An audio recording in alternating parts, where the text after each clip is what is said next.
ED, Yo, it's the day before the day before. there it Got a is. big one on the horizon. A Yeah, big one on the horizon. yeah, you think trying to get three in a row. Trying to get three in a row. This is the Believe in 49ers podcast on the Believe Podcast Network. He is Super Bowl champion Eric Davis. I'm Rahshaun Haylock. Plenty to get to on this show. The strive for three in a row. One of these teams is going to pick up their third straight win. Either it's going to be the Niners or the Vikings, unless, God forbid, there's like a tie or something like that. Please no. Please no Let's tie. not do that. Yeah, Let's not do that. Just for everybody's sanity. Let's just someone win, someone lose, please. So we'll talk about that. We'll get ED's keys to the game. This will be a return to the field of jeans for the 49ers as they try to pick up that third straight win against a pretty familiar foe in Minnesota, a team that they've seen quite a bit over the course of the last couple of seasons. So we'll get our thoughts on that. We'll break that one down for you. As always, we want to encourage you and remind you to continue to download, subscribe, rate, and review. We're located wherever you find your podcasts. If there's a like or a follow button, go ahead and hit that like or follow button on your particular podcast subscription service. Feel free to get involved in the conversation on social media. I'm at R Haylock. He's at _ Eric Davis _ on Twitter. And on Instagram, I'm at Watch Ray Ray. He is at Eric Davis _______. That's 4 times. I don't know if I did 4 or 5 or 3. I don't know how many I did, but it's 4. It's 4 yeah, though, right? Okay. All right. Just yeah. want to make sure we get that straight. As always, we're brought to you by the fine folks at Bet Online. Of course, it's the Thanksgiving week. And it's all football all the time from Thursday, Friday, Saturday, Sunday, the whole weekend. It's just all football, which I guess it kind of used to be a special thing, but now they do this whole Thursday night football thing every week, and so maybe took a little bit of the luster away. I don't know. Am I selling this really well? I don't know that I'm really selling this really well. Anyways, the fact of the matter is there's all kind of stuff for you to be able to bet on with the fine folks at Bet Online. They got a brand new site, brand new interface. Feel free to get involved. Get your welcome back bonus. Use the promo code BELIEVE. That's BLEAV. Y'all know how to spell it by now. And as always, Bet Online is your #1 source for all things sports betting. So head on over to fine folks at Bet Online and feel free to support them and support us while you're doing so. All right, Bet Online. As always, the fastest and easiest way to bet all your favorite sports. He is Super Bowl champion Eric Davis. I'm Rahshaun Haylock. I mean, if we're being honest, I mean, like they play Thursday every day. Like it used to be like, oh, Thursday football is a special thing. Like, you know what I mean? It's Thanksgiving. It only happened once a year. And like now it's like 17 weeks. It's just a lot, you know. I mean, they throw in extra games on Thursday, but it's not like we never see football on Thursday anymore, right? I mean, Yeah, it's a thing that What's funny though? Organizations love that Thursday game. as in the Thanksgiving game or as in the The Thanksgiving game, because and I didn't realize that because when I was with the Niners, we didn't play on them, but when I played with I did 2 Thanksgiving games. I was with Denver when they did one. I was with the Lions, of course. Detroit. They always play. Yeah. Detroit always plays on Thanksgiving. But when I was in Denver, we played the Cowboys on Thanksgiving, and I remember around the organization when they found out about that, how everybody was excited and they was talking about it, because Thanksgiving, you think about it, Sunday night game, you can have a Monday night game and everyone's like, it's the only game, but you have all this other stuff going on. It's weird with Thanksgiving. It feels like you are the only. It's almost like a playoff game or something. You're the only thing. Only show in town. You're like the only show, and it's like people. It's one of those days where non-football watchers watch football. Yes. So that's the thing about that Thanksgiving game. Unlike Thursday night, people who aren't into football don't watch Thursday night football. People that are in the football don't watch Thursday night football. People who aren't into football, or who are into football, you're right. That's it. But everyone cuts their TV on to football on Thanksgiving. Big facts. Big facts. People will watch the Thanksgiving game. Yeah, while you're sitting there eating your pizza, Eating your turkey and all that, you'll watch the Thanksgiving game. That is true. That's very true. While I just poo-pooed all on the ad. Thank you for saving me. Appreciate that. That's what I do, man. Hey, That's somebody's got to save you. every week with this guy. I mean, either it's a counseling session or he's like saving me from myself or something. Like it's unbelievable. You just got off IR, so they got to understand. You're still working your way back in I'll just blame the meds. I'll just blame way back in shape, man. I'll just blame the meds. Post Thanksgiving, are you like a sandwich guy? Like you just throw everything in between a couple slices of bread, or like are you just all about give me the full meal all over again? I want to do it all over. What's your intake like? Or do you just leave it on Thursday? Like are you just done with it on Thursday? No, I just make a plate, man. I'm not a throw everything into a sandwich. I'm not a sandwich guy like that anyway. First of all, it's too hard for me to find bread because you know I'm allergic to soy, so it's too hard for me to find bread I can eat. That's number one. So I'm not a big sandwich guy. So, but I'm just make a plate, man. Just make a plate. I mean, there'll be sweet potato casserole and dressing and all the swine that you don't want. I'm going to eat that ham. I thank you. I appreciate it. Honey bake. You have all that. I do honey bake, but they also have turkey, just in case you didn't know. They do have turkey. I and know it melts in your mouth. It's amazing. You know what? I'll never know. I will be in on that. I will be in on that. And then, the wife is making, all of the macaroni and cheese and everything. My wife started what, last night cooking. Oh, what, favorite side? Wow, I don't know. No, first, what's your favorite side? You tell me. It's the dressing for me, man. It's the dressing for me. Yeah, see, that's what I wanted to see where you were going, because I don't know if I necessarily call that a side. That's mainly my main course. That's your main, okay. Also the side around it. I literally, no lie. I told my wife, I said, it's like eating her cake batter. When she was making the dressing and putting it all together and everything, I had a big bowl of that. So that's next level. That is next level. I had a bowl of the dressing before she bakes it. So, when she because I mean, everything in it's cooked. Very true. But I had that earlier. I'm gonna get that in. Like when she first starts making that, I'm gonna get that going, and then we go from there. So that's how it works, bro. I respect the grind. I do. Like that's commitment right there. I respect the hustle all day. Monday she starts doing that. So I mean, I got to start eating it if she's making it. Somebody's got to take somebody's got to be the intake. I mean, you got to test it. You got to try it, and it's all good, and I see it there. So that's it. She'll dressing and macaroni she'll prepare, and and then she'll have her pies and all that stuff, and she does veggies and everything the last day. But see, we're the same on the dressing though. So that you consider that a side. I consider that the main course. Yeah. No, I mean there's a point to that, right? Because like the dressing can make or break the meal for me, right? Like if the dressing ain't on point, then I'm like, which I mean never really happens. But I will say this. All right, well that doesn't happen on Thanksgiving, but like there's like a soul food joint we go to, right? Yeah. And they may run out of dressing. Like I won't order anything. I'd be like, you know what? I don't even want nothing. See, that is your main course. So yeah. It's like you got to build everything around it. That's how I feel about the dressing. So next to the dressing, it's the sweet potato casserole that she makes. Okay. Because she'll always ask me, I've heard you talk about this for years. I'm going to give you some. She always wants, it's either, do I want a sweet potato pie? Because she's going to make pecan pies, sweet potato pies, or she'll make the sweet potato casserole, depending on which one I want. And I was like, I want the casserole. I don't need the sweet potato pies. When I can get the casserole. It's incredible, man. She makes this little glaze for the top of it, and brown sugar and all the stuff, and nuts and everything. It's so God, it's so good. Man, my man's having a real life experience right now. This is ED Unleashed. We never seen this side of him.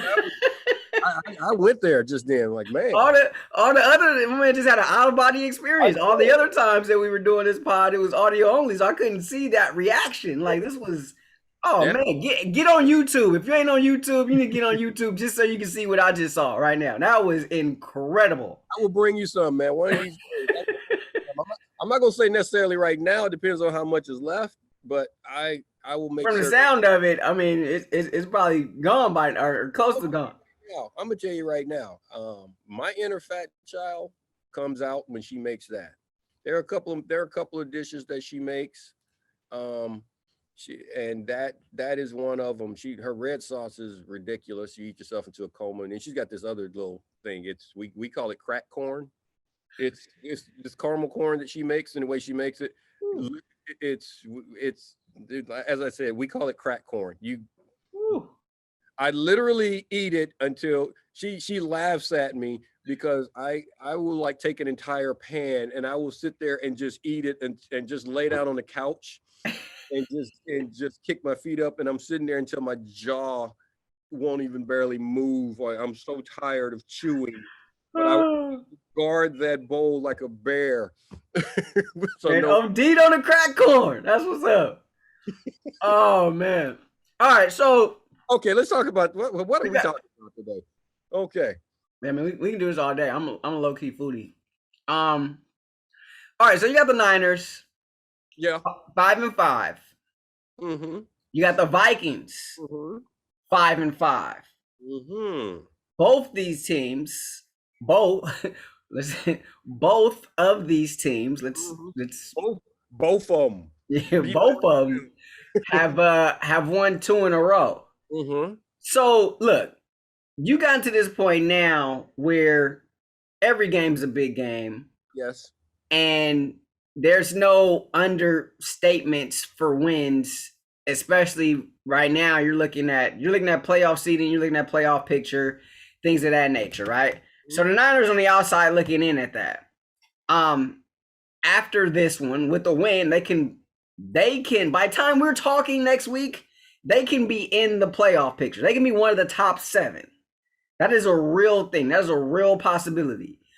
And so this is a huge game. This is the biggest game. Here we go. This is the biggest game of the season, though, to this point on coming up here on Sunday. Now, Niners have had their issues at home. Seemingly, they've sort of shook that a couple Monday nights ago against the Rams, being able to pick up a win inside the Field of Dreams. But when you look at this Vikings team, and they've had some, like the Niners 2-game winning streak has been kind of like, Vikings have beaten some pretty good teams. Right? They beat the Chargers in LA, and then they just beat Aaron Rodgers and the Packers at home. Mm-hmm. And so these are two big time wins for them, right? These are 2 playoff teams that they've just beaten. And so if you're the Niners, we talked about it on the last show, ED. The formula, right? It seemed like we all know what the formula is. We've seen this formula here the last couple of games. It is imperative that this formula be repeated on Sunday against Mike Zimmer's Minnesota Vikings. Agreed. Right? Agreed. Well, this is an opportunity. This is really an opportunity for the Niners. You're playing at home. You got to establish something there in Levi. You got to start. You got to put some fear in teams' hearts coming into Levi. That doesn't exist right now. Perfect time to stick to the formula, as you were saying, and play bully ball. It works when they do it. It worked. It has worked since Kyle has been here. When they play physical football, when they play just tough, hard football, they're always highly competitive. The last couple of weeks, that's what they've done. You see it across. You see it in the offensive line. You see it in the defensive line. You see just the way guys are playing. With the emotion that they play with on the edges. You see that. It's going to be important that you do that because you don't want to be. You have an opportunity, as you said, to put yourself in a playoff picture and start a run at the most important time of the year, because out of everything that happens, team that wins the Super Bowl is the team that's going to be playing the best at the end of the year. Facts. That's just how it is. Nobody plays bad football and win in the playoffs. So if you're not playing well at the end of the season, if you're not playing well in January, you're not going to win. It's just that simple. So it's a long season, and you don't have. And if you play your best ball in September, you peak too soon. That's Way great, too soon. Yeah. but you peak too soon. You got to be playing good ball. You have a chance to continue continue to grow your confidence. See if that formula has finally fallen into place, as the plan is falling into place as you move forward. Or you can be regulated back to a bad football team. That's right now you're kind of teetering, right? You're kind of teetering. Yes, that's so I agree that this is the most important game of the season. I kind of feel like this is one, and it's rare that I say that this is one of those must wins. You have to win this game at home against a team that is sort of like you right now. You said it's a 5-5 ball club that started the season off with very high expectations. And they're starting to feel good about themselves. You can't let them continue to grow that muscle in your house. Yeah, and look, this is a team that's ahead of you in the standings, right? And so for that reason, it's important because you get that head to head. You know, you especially against a team that's outside the division. I mean, that's key. That's your way. But also, here's another thing, and this bothered me. Going back to the Rams game, right? And listening to the announcers and stuff, and they were talking about how I think it was Debo. Debo was like, "Oh, you know, we ratcheted up the focus this week. It's Rams week. We're more locked in. Blah blah blah blah blah." And then they proceeded to go out there and beat up on the Rams, right? And win their first home game of the season, first home game in over a year, right? You like. It has to be important protecting your home turf. Like what happened a couple Monday nights ago, like that can't be a one-off, right? Like you need to double back on that and start to assert yourself in Santa Clara saying, look, other teams can't come in here and just beat us around like they have been doing for the better part of the last year, right? Like that needs to be a statement set. That needs to that Rams game needs to be a tone setter going forward. Like that just can't be a one off just because it's the Rams. Like that's backward. Like you only get up for the Rams. Like that's it.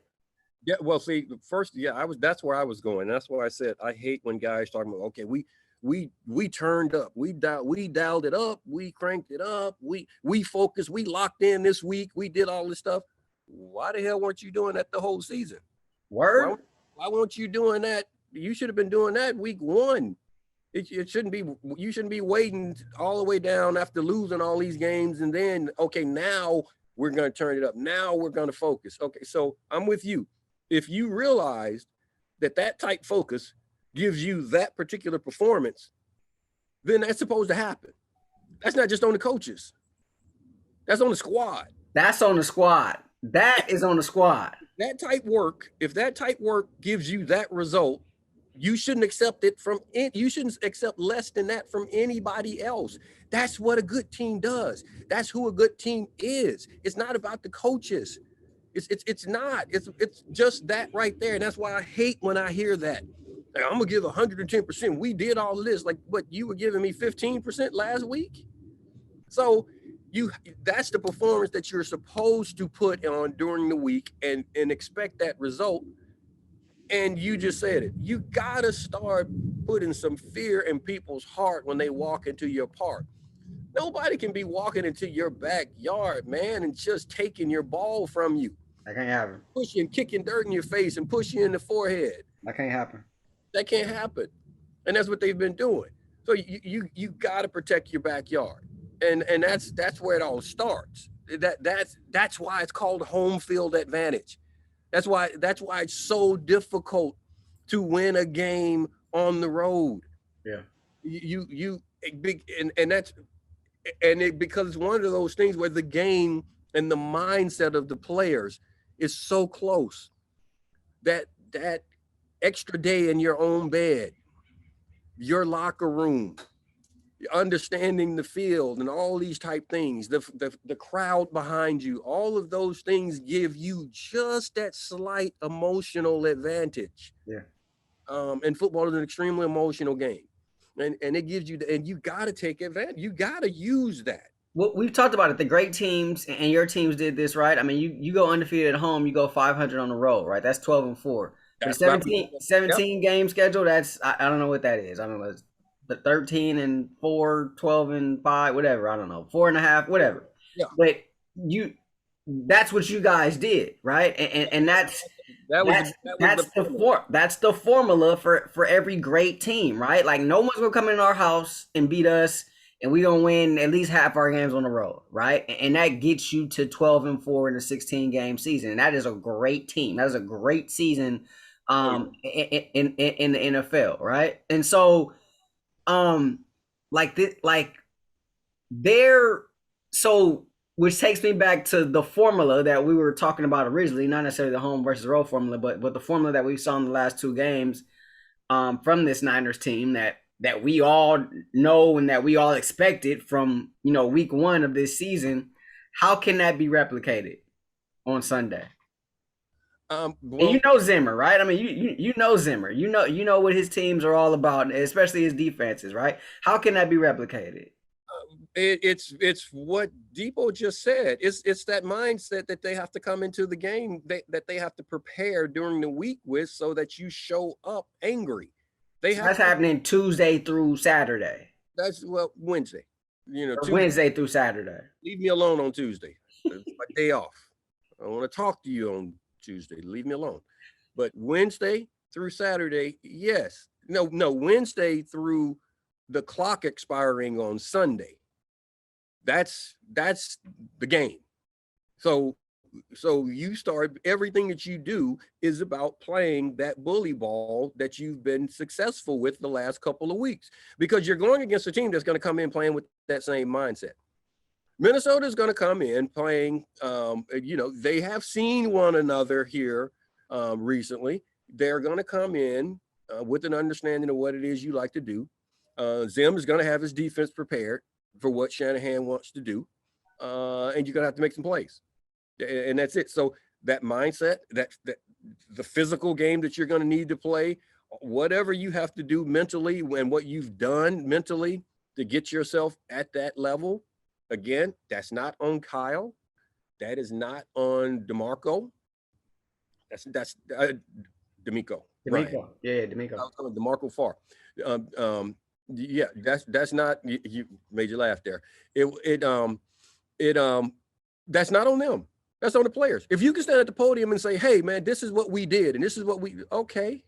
Debo, guess what? Our last pod, I was saying he's that dude. Guess what? You're that dude. That's the standard. You just said you realize we win when we do this. Make certain that everybody's at that level. You make certain that you play at that level, and you don't accept anything less than that level from the other guys around you during the week. And that's how you put yourself in position to continue that. It's not on a coach to do that. And my coaches used to say so.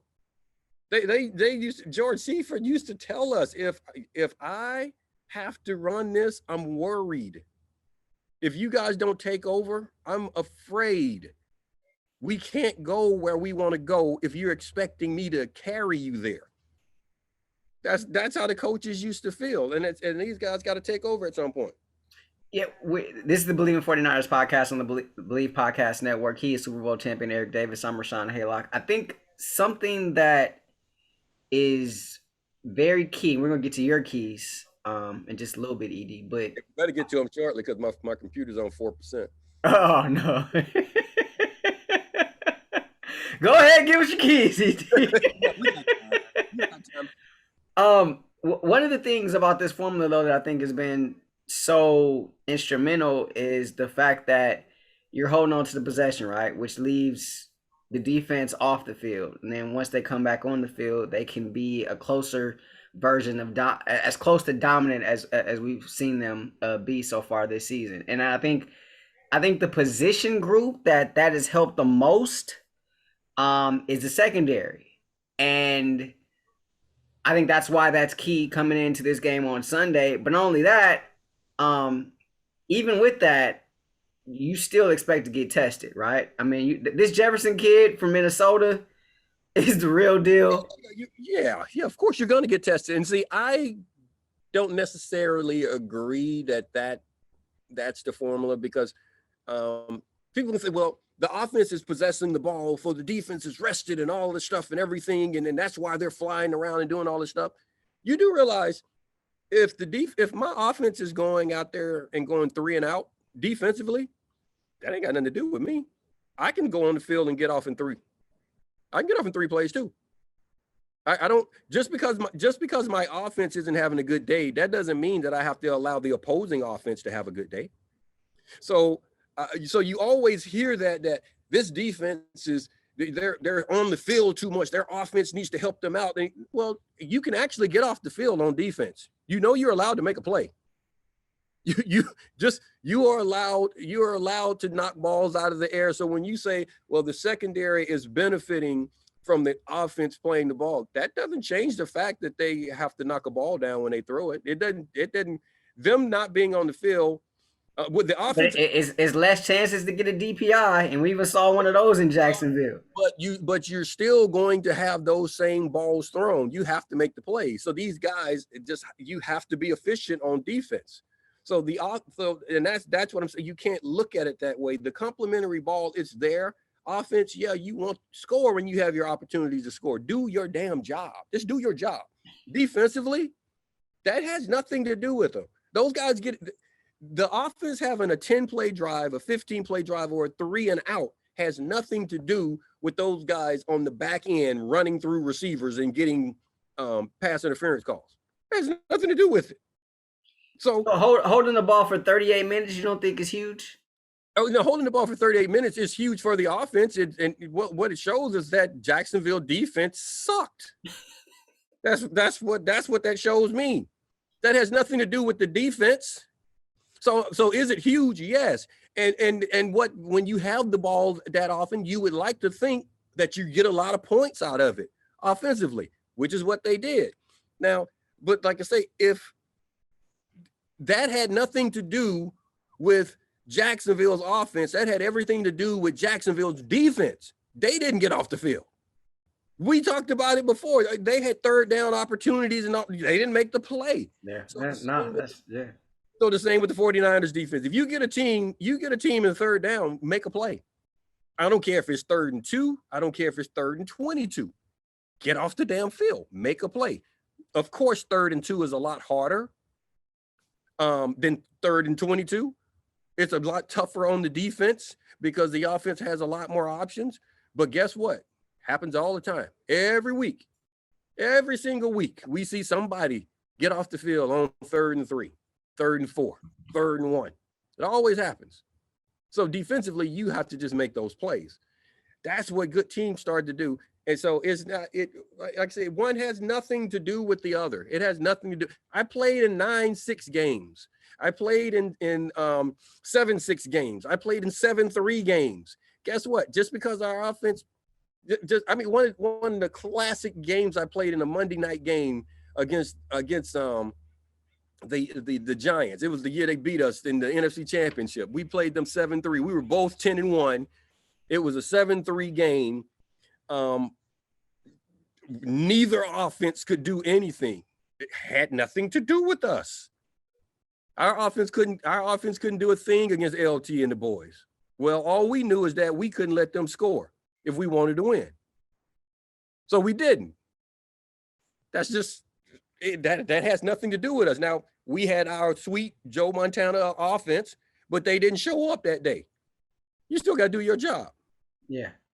So, and that's just the way it is, and that's how they have to look at it going into this one. The standard was set. The guy said, we prepared. You knew you were playing a good football team, and you prepared a certain way, and it worked. Why would you not do that every time from now on? Yeah, I think another part of that, as it relates to the defense, is being able to turn the ball over, right? That helps. You saw that against the Rams. Yep. I think they were able to get one against the Jaguars. Josh Norman, by the way, he's excellent at coming in and punching that ball out. We've seen him do that a couple times so He far this understands. season Yeah. and force some fumbles. So I think that's huge. And if you can turn him over, the more you can turn them over, the better. And that goes for anybody. But I think that's gonna be key this week as well. Um, Better get these keys. Time now for your keys, Ed. Ed's keys. You got the It's, Niners and the Vikings. What do you got, it's Ed? easy, man. Really, it's bully ball. That's all. We can get into the X's and O's and break it down and position matchups and all of these type things. These coaches understand one another. They've gone against one another. But this really is that formula that we've seen lately. Can the Niners turn the corner and start playing that type of bully ball? Can they prepare themselves to play physical games?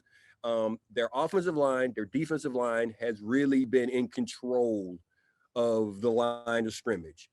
And if they can do that, they'll win this game. That's a major key. Are you going to be the most physical team on the field? That's how they've won the last couple of weeks. Major key alert. Both lines. We talk about this all the time. You better be able to win up front. You better be able to win up front if you're gonna win some big time football games. So it'll be the Niners and the Vikings coming up on Sunday, of course, and we'll be back here to break this one down for you coming up next week. As always, we want to encourage you and remind you to feel free to subscribe, rate, and review. We're located wherever you find your podcast. Hit us up on social media. I'm at Haylock on Twitter. He's at _Eric Davis _ and on Instagram, I'm at Watch Ray Ray. He is at Eric Davis _ So to be the Niners and the Vikings, 1:25 p.m. local kickoff on Fox. Of course, we'll be back here to break the whole thing down for you. So from a partner, Super Bowl champion Eric Davis, I'm Rahshaun Haylock. This has been the Believe in 49ers podcast on the Believe Podcast Network. Enjoy your weekend. Hopefully it's pina colada time. Hey, I owe JCC a couple pina coladas. That's right. A couple pina coladas. That's right. Pina colada time. So we appreciate y'all. Take care.